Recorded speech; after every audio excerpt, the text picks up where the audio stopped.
আমাদের সাথে একটু গ্যাঞ্জাম ছিল 10 নম্বরে। ইসমাইল নাম, সে যুবলীগের সহসভাপতি। তিনি আমাদের সাথে দ্বন্দ্ব বাজিয়েছে। আমার দাদু মুরব্বী মানুষ, আমার দাদি মুরব্বী, তাদের সাথে গ্যাঞ্জাম হচ্ছে। আমার ওখানে কোনো ভূমিকাই ছিল না, আমি কোনো কথাই বলি না ওনাদের সাথে, আমি বসে রয়েছি। আমার দাদুকে মারতে গেছে, আমি তাও কোনো প্রতিবাদ করি নাই।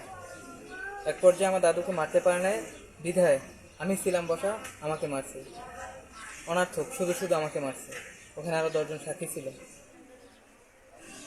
তারপর আমাকে মারার পর এরকম চলে গেছে। তার মানে বেশি মারছে আমাকে। কি দিয়ে মারধর করছে? আমাকে দোকানের চলা দিয়ে মারছে, দোকান যেটা ঝাঁট উঠায় ওইটা দিয়ে মারছে।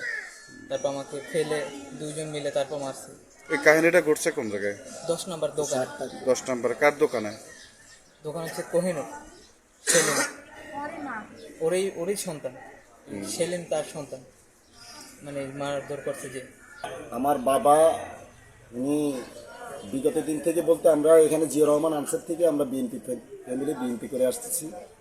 তো ও আমার বাবাকে বলছিল নাকি জামাতে ভোট দেওয়ার জন্য ওরা, আমার বাবা তা দেয়নি। না দেওয়া নিয়ে এটা নিয়ে যেহেতু বাকবিন্দ হয়েছে, বাকবিন্দ হওয়ার পরে 10 নম্বরে এদেরকে ডাইকা নিয়ে আসছে, আমি জানি না।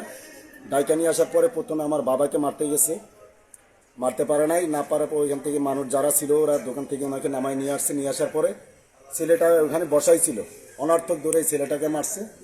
মানে বিএনপি অঙ্গ সংগঠনের মানুষকে মানে মেরে ফেলবে এরকম। আর আজকে আবার সকালে গিয়ে আমার মা বাবাকে হুমকি দিয়ে আসছে যে মেডিকেলে এক জায়গায় পাঠাইছি, তোদেরকে আজকে রাত্রের ভিতরে আবার মেডিকেলে পাঠাবো, এরকম হুমকি দিয়ে আসছে। তো এই মতো অবস্থায় আমি সাংবাদিক ভাইদের কাছে এবং আমার বিএনপি অঙ্গ সংগঠনের কাছে এবং যারা প্রশাসনের যা দায়িত্বে আছেন, আমি সবার কাছে সার্বিক সহযোগিতা চাই এবং আমার ফ্যামিলির প্রাণনাশের হুমকির থেকে আমাকে রক্ষা করুন।